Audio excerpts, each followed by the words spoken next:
Good morning. This is the House Appropriations Committee. It is Wednesday, March 20th, 2025.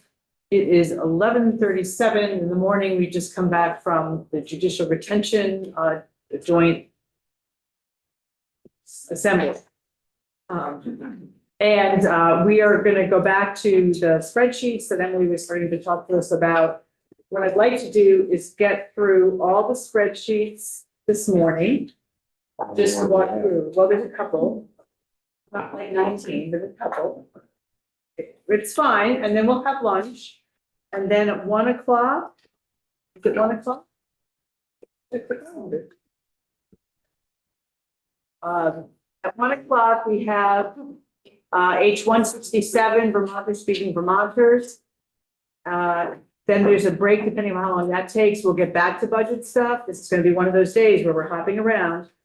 And then at 2:30, the housing bill is coming in. And so that will be the fourth bill. We've got 4 bills we're going through today. And then we'll continue on with the budget, and we're expect to be here for a while. Late this afternoon, maybe early this evening. We'll see where we want to get. I already did with that. I think you were drinking while this. Sorry. Did you anticipate maybe we can tell us that lunch? I don't know yet. Okay, no, I just, Yeah, I think about it the same. right. Well, we definitely will want to, I would assume that you should want to have something to eat for around dinner time. I don't know that how late we're going to go past that, but you know, if you like to eat or just have some food I ready. just like to eat. Yeah. So I enjoy food. I agree with you. that means that at lunchtime, we need to bring whatever we want to have for dinner. As That's well. why I'm asking. Yeah, I would think that you would, if you don't have, and I just realized I left something at home too, but anyway, all right. Are you saying that later afternoon budget conversations and low blood sugar go together really well? Yeah. And yes, so, So are we gonna take a break at dinner time to get something? I have a meeting at noon. I'm gonna eat lunch, obviously, but yeah. If we're going that late, then we may do a quick break to get something. If you can get anything now and have it. I mean, we still would great to eat. We're not going to sit around on this camera. yeah, I just curious. Yeah. We need some time to do We can that. figure it out. Yeah, we will, nobody will starve. I know we're here. I'm not worried. So, all right. Let's get to the numbers. Emily, we were starting with the draft in better format than what I handed out yesterday. Yes. So in some of the folks, you know, playing along at home and paying attention, that some of these numbers have changed, right? Like, as I said earlier, we spent some time with the Agency of Human Services and with other, you know, at JFO scrubbing the numbers to make sure that we have the right general fund appropriations in here. So some places they may be different from yesterday, and we can talk about those as we come across them. But I will quickly run through this, and then we have another sheet that has the one-time appropriations on it that we'll go through after that, and then that will be the whole budget, these spreadsheets. So on line 9, this is the first one. This was an addition that was on the sheet yesterday, adding a position at the Ethics Commission. Line 10 in the Attorney General's office. This is adding 2 positions at the Attorney General's office that were contemplated in H-141, but have since been removed from the second Budget Adjustment Act. I believe this is a position at the Solicitor General's office and the Appellate Division, and then a position to help with the pre-charge diversion program. There was a reduction in the tech fund revenue replacement and the judiciary that was on the sheet yesterday. If there's no change, is it okay if there's no changes if I skip them, or do you want me to talk about them if there are no changes? If somebody wants to know about the no change, just raise your hand, but otherwise we'll just skip to the. Perfect. Okay, so skip down to the next one. Line 13 is adding some additional funding to the judiciary for the pre-charge diversion and an administrator. It's actually the AG's office. Should be the AG's office. Great, that's a good, we can fix that. That whole thing? Yep. Okay, The position is in the AG's office, and the balance, the 1.7 is in the court diversion. 2D numbers. Okay, Trevor will get you what you need for that. And then also you'll tell somebody, the AGs, if you already haven't already, with the AG position. We already Maybe you already did did that. Okay, so that's all set. So there will be an additional 3 positions at the Attorney General's office, right? The 2 that were in 141 plus Oh, administrator, I'm no. sorry. The only thing that actually should be here is the 1.7. That's correct. The AG's office has the pre-charge and the appellate judge. Got it. So that So is a the double. number here should be 1.7. Got it. Okay. We can look at it. So it sounds like we maybe have some positions counted twice, but that's okay. Yeah, so This is the maybe- court diversion line, not the AG's line. Yep. The 1.7. Yes, Okay. because that's all grants. We can work on that one. Okay, you guys will work on that. Okay, so the next line in the state's attorneys and sheriffs, we have the buying back 50% of the vacancy savings for the transport deputies. So pause on that for a minute, because that, the buyback 50% is not 650,000, it's 300 and something, but we were also gonna add some positions. It was sort of a combination of buyback 50% of the savings and then add a few positions Was so that, that they could get to closer to the 6 that they needed. was that 2? I can't remember the number of positions I wrote. Well, they wanted a lot, but They they're, wanted 6. right, I'm sure we're getting to 6. We can look at that one too. Yeah, just Yes. curious. Right, and Trevor, I think that one's yours too. Yeah. Okay. All right. Okay, so then skipping down, Just to mention that we did decide on the JTOC transfer on line 15, that's why you see the 20. yeah. And no changes to these other Department of Public Safety changes. And this one I was carrying that was not on the sheet yesterday, but when Maria and I talked about it, something that had come up in committee. 21? Is, yes, on line 21, in the military, there are grants for returning veterans, and it sounds like there was $100,000 that could come out of those grants because they underspend every year. And that had been talked about, I think, last week as, I discussed that. yeah. Right, when you Something to got that, yeah, okay, so that is in here. okay. On line 22, the Vermont Access Network, adding money to the Secretary of State's office to fully fund that grant. In line 23 is where we have the 2 additional positions at the Human Rights Commission. That may be changing too. That was the one that was taken out, straight out of budget adjustment.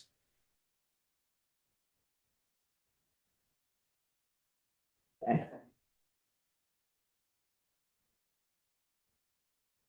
Okay, and then the next line, B301. So in these ones, the ones that are matchable with global commitment, all show up in B301. And I tried to note either in the description or in the note section where in the big bill, you'll see the global commitment appropriation. So and at the F2HC one, I think we may need to talk about where exactly that money should end up. But this is $4.5 million for rate increases for FQHCs. This will draw down additional federal funds for a total global commitment appropriation of approximately $10.92 million. Likely in DEVA, but I think where the FQHCs sit, where those reimbursements sit may be in different parts of AHS. So we'll have to sort of figure out where Okay. exactly that lands. Yeah, and Dave and I can talk to you about that. Yeah. Circle that one so we don't forget. The same with the match for home and community-based services rate increase. This is a total GC appropriation of $6 million. The state match needed for that is 2.47. The DA and SSA rate increase, 2% rate increase is 4.49 million of general fund. We'll draw down about $10.82 million of global commitment across multiple AHS appropriations. I will flag this one is one that I remember off the top of my head in conversations yesterday and re-looking at the spreadsheet. This number went up because we had a formula error, but this is reflective of what a 2% rate increase would look like for those entities. Okay. On line 28, we have the increase for 211. Oh, because it's global commitment. It's global commitment. I didn't realize that either. Yeah. Yes, we learned that yesterday, that is global commitment. So it's the general fund appropriation is reduced, but the total appropriation will Will be be what they need. 100,000. The next line, line 29, the money for the recovery campus has been removed. And then line 31, the aftercare navigator. Go ahead. Can you go back though to the, line 29 again? It looks like you eliminated their pilot funding, but you added global commitment. Is that what and we've taken money out? So yeah, so the state match has been eliminated for that. In the governor's recommend, that $0.6 million would have drawn down $1.5 million of global commitment funds. So when we eliminate the appropriation, it also eliminates the global commitment and the federal funds associated with that. Wayne, did you have a question? Then Mike, Still on that same line, so why was that taken out? taken out. Well, that would be one of my budgets. So I had long talks with the Human Services Committee. They had questions about how well it had been thought out. None of the providers had been consulted about this particular proposition beforehand. We heard that they had this from the Department of Health, but when Human Services asked providers, they said they had not known about it. And it is an important step, as I ascertained, speculated by Representative McCuller. And they're willing to punt on this till the next opioid settlement advisory committee meeting to make choices. It's much better to be high. With addiction, the treat kind of equipment, the smoking program that we have. Why would you punt instead of getting on the stick and getting the first one? So if you need money for that, then why wait? They don't have any plans for it. It's basically, we Wouldn't want to this- do one of these, like put some money in and we'll wouldn't this figure it out help with- later. We wouldn't don't this do help that. with Planning? So It wouldn't be allowed for planning? So I think that if Human Services could fund it all, it would. But they were asked to make choices based on our budget needs. And the opioid settlement committee money is really, we're trying to honor the process that goes through that committee. And those appropriations. So this is something that Human Services was willing not to fund right now, in part because it just didn't know very much about it. We have there are a lot of projects that are brought to us that are not actually fully formed. And what I'm hearing is that this might be able to be funded by the opioid settlement fund.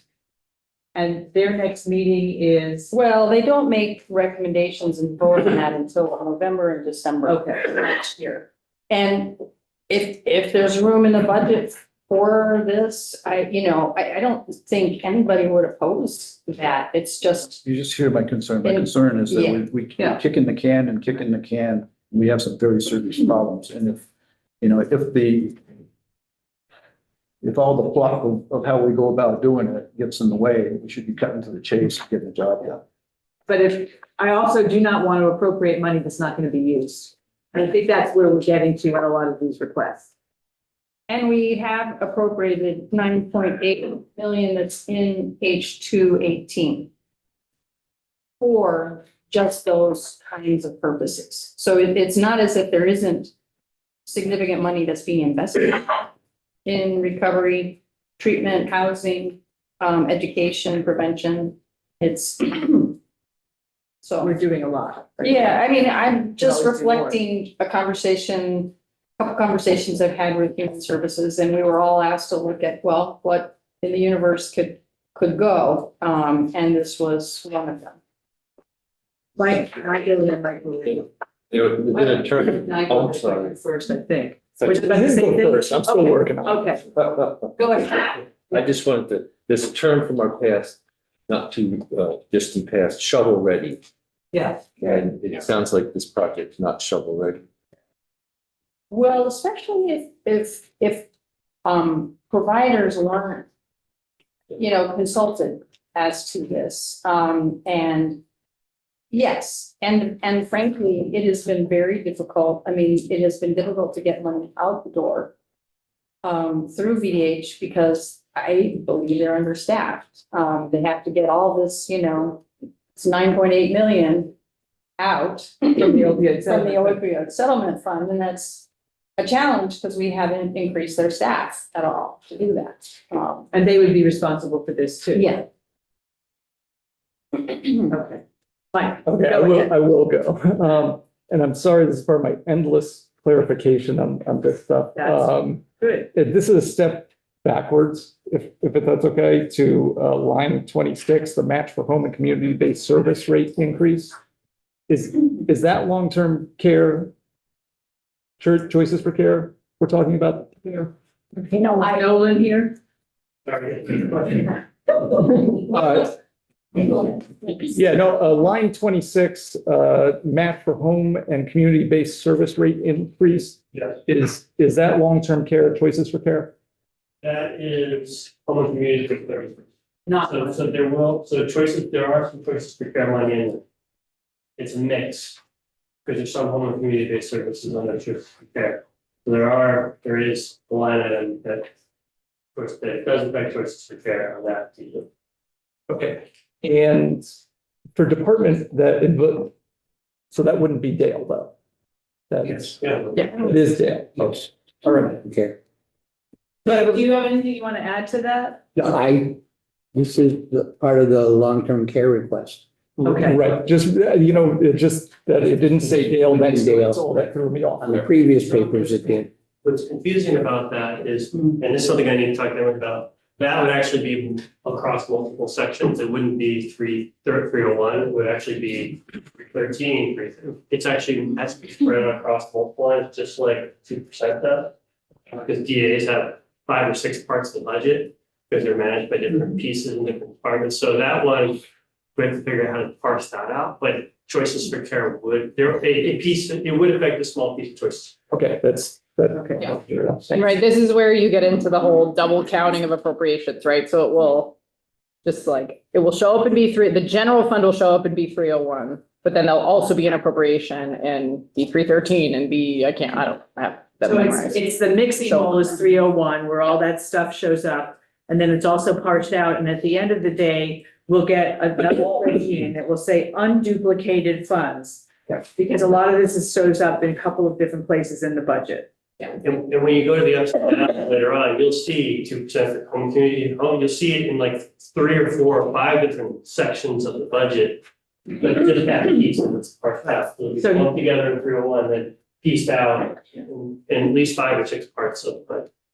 For our purposes now, it's a lot easier to see it, right, what the total amount is in one place. Yeah, what we'll do probably for Monday, when we go through the whole budget, right, is we can make some supplemental sheets that show the 2% rate increase is this much general fund, this much federal fund, and this is where the global commitment shows up, so that you're not flipping through a million pages trying to find, oh, it's there, so you can kind of tie it back out to the web report. But any of those areas where it's sort of a big lump goes into the mixing bowl and then it gets dispersed across the agency human services will show where all that money lands.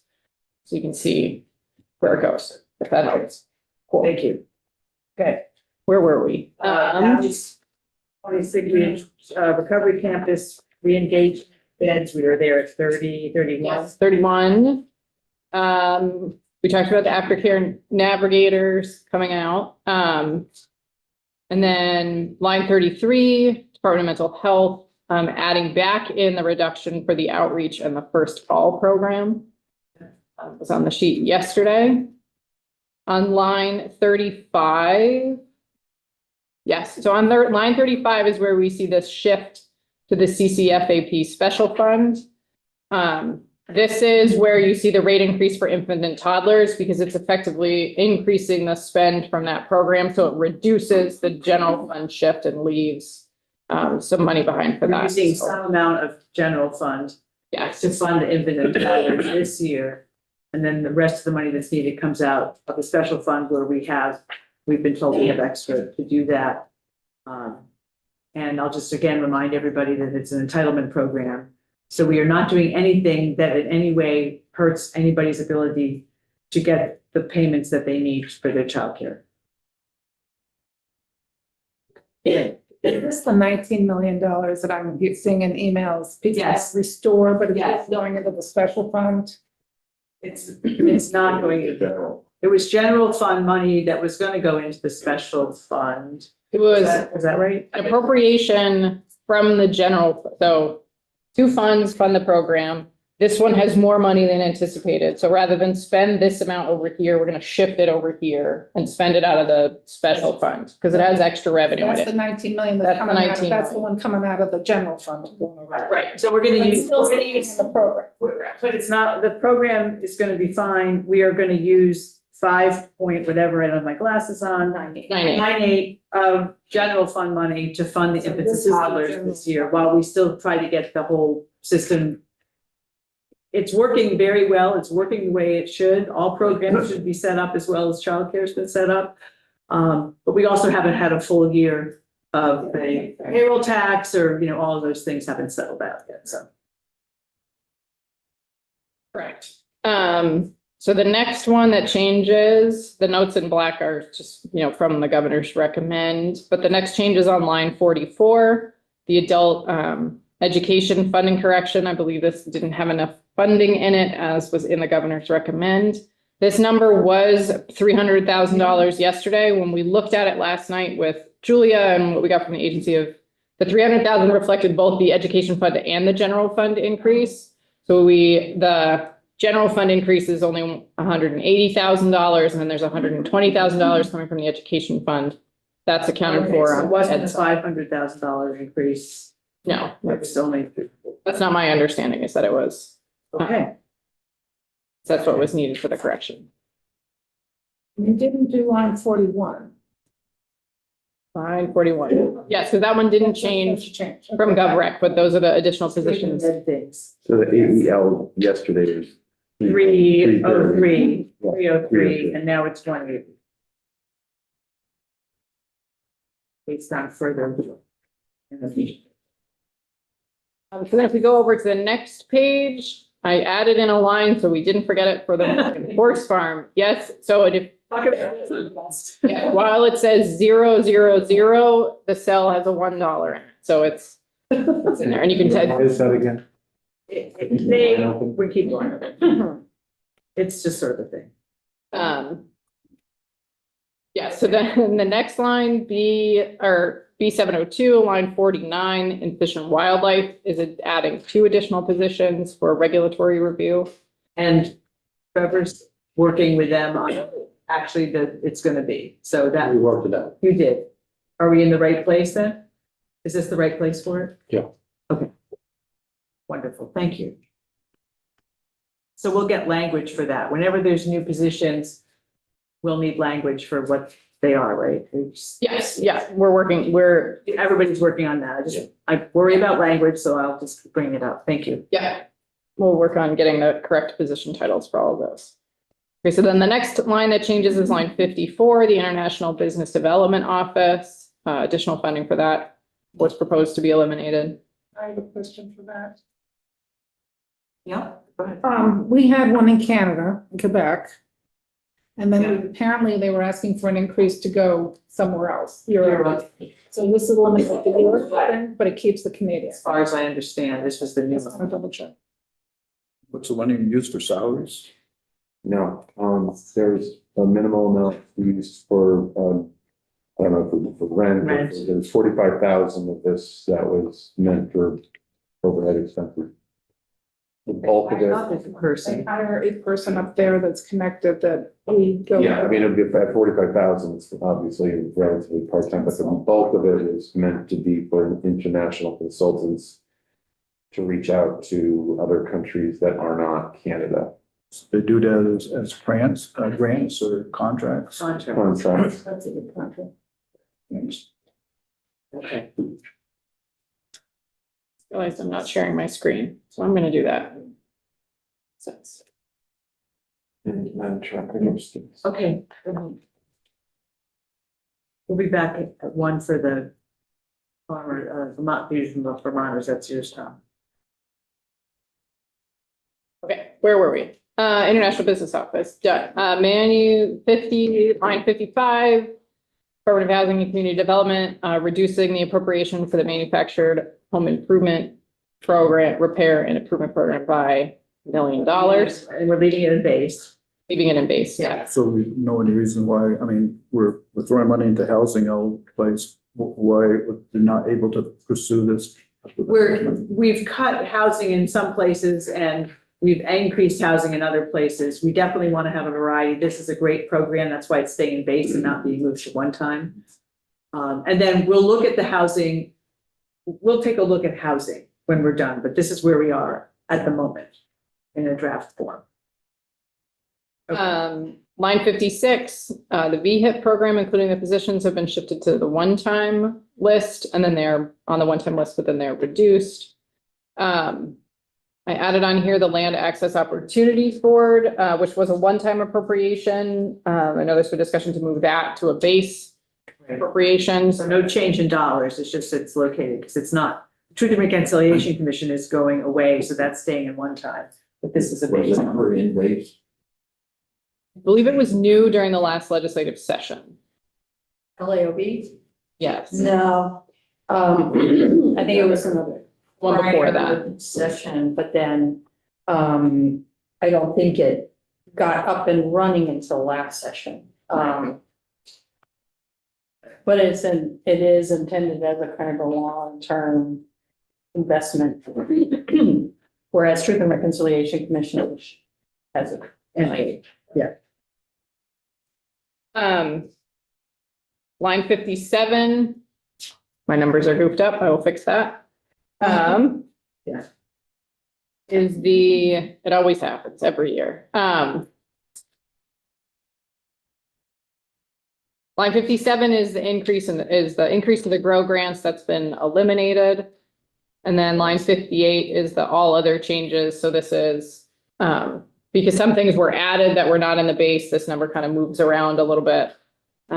Based on sort of what was added to the sheet previously to drive that $290,000 number, what's come out and what's come back in, so that it goes to 160,000. The next change that you'll see on line 61, so the budget stabilization reserve is based on the prior year appropriations. So this change to the budget stabilization reserves assumes both the budget adjustment that left this committee yesterday, as well as the C-section changes that were on the sheet that I went through previously. So if there are any changes to either what's happening in FY25 at all, then that number will either go up or down, depending. Right, so this is the non-negotiable section, but that ends up being, we don't know what that number is. Sort of like the ed fund payment. We don't know the. Yes, that number changes at the end. Yeah. But we have to make sure we have money for it to move in either direction. But anyway, so then in terms of other bills on line 66, we have the $10 million set aside for H91. And then finally, on the revenue side, so that gets. Oh, I want to just pause on the other bills part. So we've had a bunch of other bills, but we're going to put the money. This is one bill where the money and the bill are going together. In all the other ones that we're talking about at the moment, the money would stay in here. If we're gonna do, so we have money in here for the urban search and rescue, proposed money. And the fire apparatus, that's just an example. So that money we would take out of the bill and keep it in the budget. Those are just decisions we make sometimes. Okay, thank you. I think it's important to point out that on line 70 is where you see the difference between the sort of this House initial starting place House proposal and the governor's recommend spends $25 million more of base funds than the governor recommended. When we go to the revenue section, the only change on the revenue section from the governor's recommend is not expanding the village and downtown tax credit by $2 million. So the overall difference between the governor's recommend base changes and the this House proposal is $23.25 million. So what that means is that, so the governor had assumed there'd be $70 million available for one-time appropriations. The House has 46 million to pull for one-time appropriation of base funding available for one-time appropriations. Brings me to my next sheet. Okay. We'll see what one. If you want me to go through this now, or Yes. you want to take one? Yes. You can go quick. Then we'll have lunch. So the, oh, I should change that.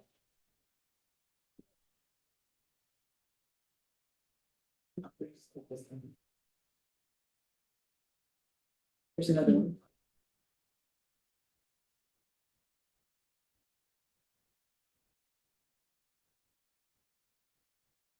So the first thing I should point out at the very top, so this is where we get the money for the one-time appropriations. The first number, the 137.5, should be familiar from the C-section sheet that we went through before, which has 137.5 million left on the bottom line. So assuming what happens with FY 25, whatever happens, assuming that sort of the current state of things happens, as we've talked about, that's how much money would carry forward from FY 25. No changes in the reversions. And then the additional, yesterday, the committee had discussed doing an additional $2 million from the AHS earned federal receipts. That would be a one-time additional reversion. There's normally sort of about $4 million that comes over, but this would just be an additional two that would come over. And yeah, and I think we would be doing something else, but the 2 million will be available. It may not be located there. And then the last piece is 46.96, should be the same number from the bottom of this sheet, comes over to the base. But that is base, money that's in the base that's available to spend as one-time money. Correct. So with all of those things, it leaves $186.6 million worth of funds available for one-time spending. So then if we go down through the House column, sort of the same, reflects the items that were talked about yesterday. Eliminating the additional funding for the Ideal Vermont program. No change to truth and reconciliation. Eliminating the funding for the municipal technical assistance. The next couple lines are the same. For the health department, PCB testing, reducing that appropriation by 50%. Eliminating the appropriation at the health department for the pilot recovery campus startup funds to sort of match with what was in the base side of that program's not going forward. A new appropriation, this grant would likely go to the health department for empty arms of $40,000.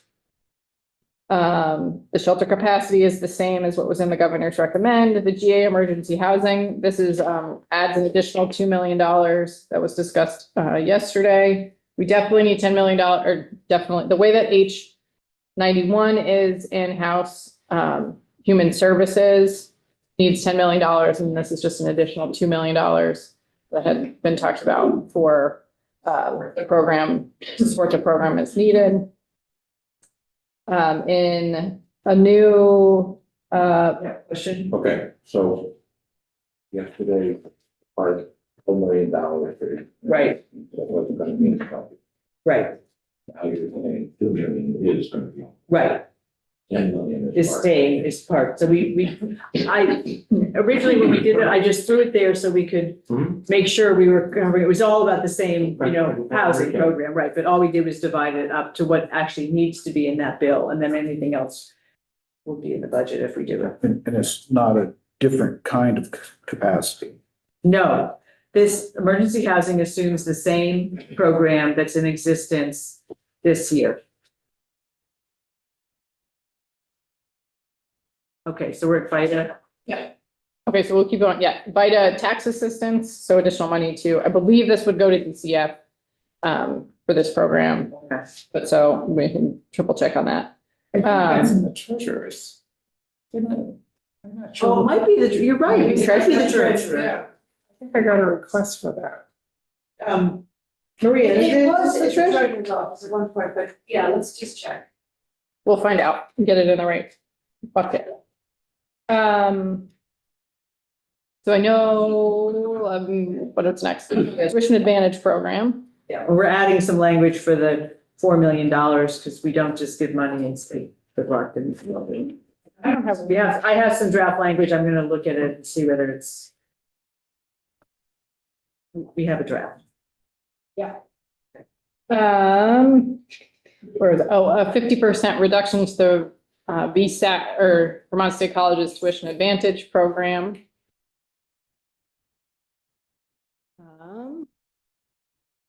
I have a note in here, but no money change, so we should look at that one, but the DHCD limited service position extension says reduced by 50% and only extend one position, but I didn't change the money, so. Okay, whose is that?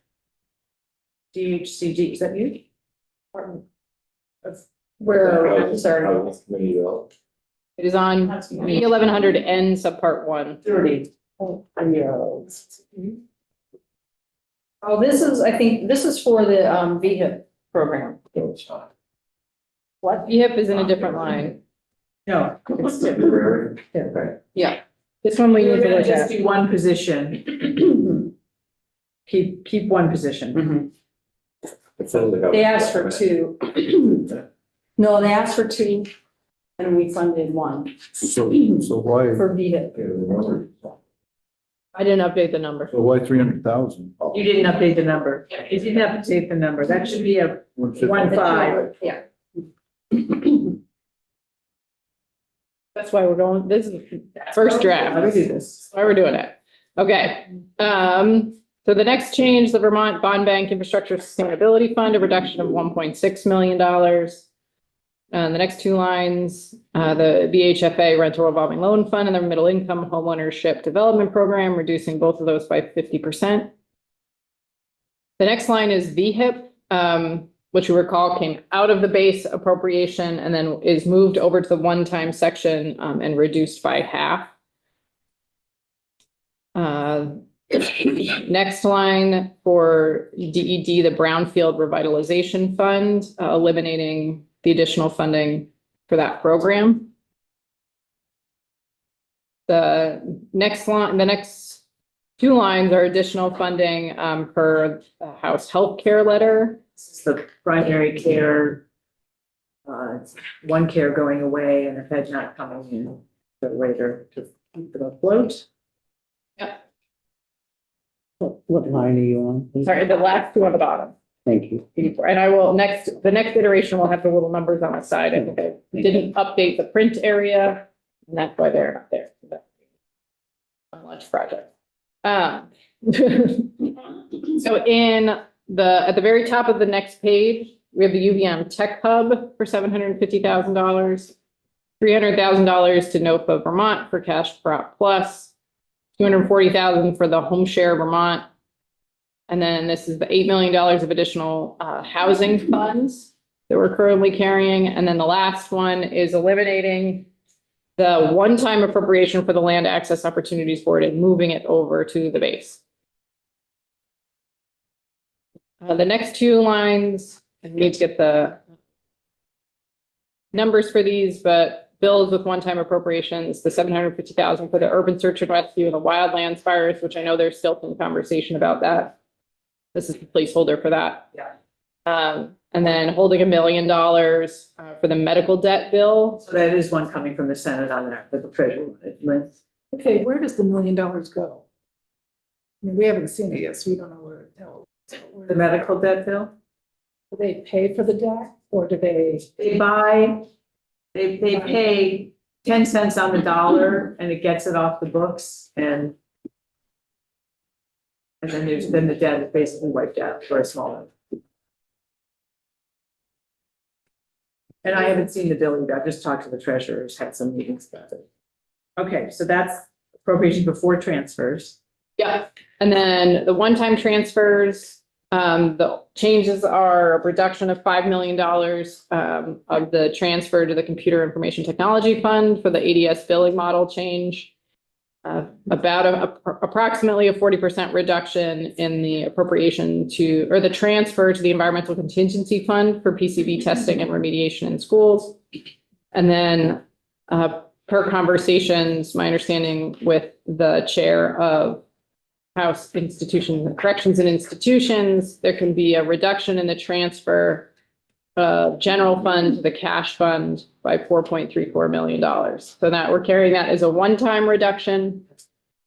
So that in the next, so the assumption is in the base budget, the full statutory or it's not technically in statute, but sort of calculation that drives the amount that gets transferred to the cash fund is available. And we're In keeping, the base. keeping 100% of the 77 million that goes to the education fund. You know, that too. And fenced off. It's fenced, it would be a one-time transfer that we would appropriate from general fund. It's carry forward that we would be appropriating to the education fund for property tax buyback. And that leaves us with 3.6 million on the bottom line. Maybe 7 with that extra. That 150 we found. 50K. Oh, and there's something else we found, right? So, In the judiciary and the AG. So there's a little bit more. right. So Shakeout. we're in the black at the moment with this current draft. So this is what we're gonna use to have our conversations with. This is the starting point. Do something with that. Yeah, we have options to do a number of different things, and so this is the time to, I know some of you are working because there's a bill, or you have positions you're adding, or you have to go back and ask that committee, is this really what they want the money for? So you all are doing that. And then we're working on language, and then that's the conversation we'll have next around the money piece together. But does everybody at least understand all the stuff that's on the pages at this point and where we are? Still draft. Emily, thank you for doing all this. I appreciate it. So let's go off live, please, Aaron, and we'll have lunch and be back at 1 o'clock for the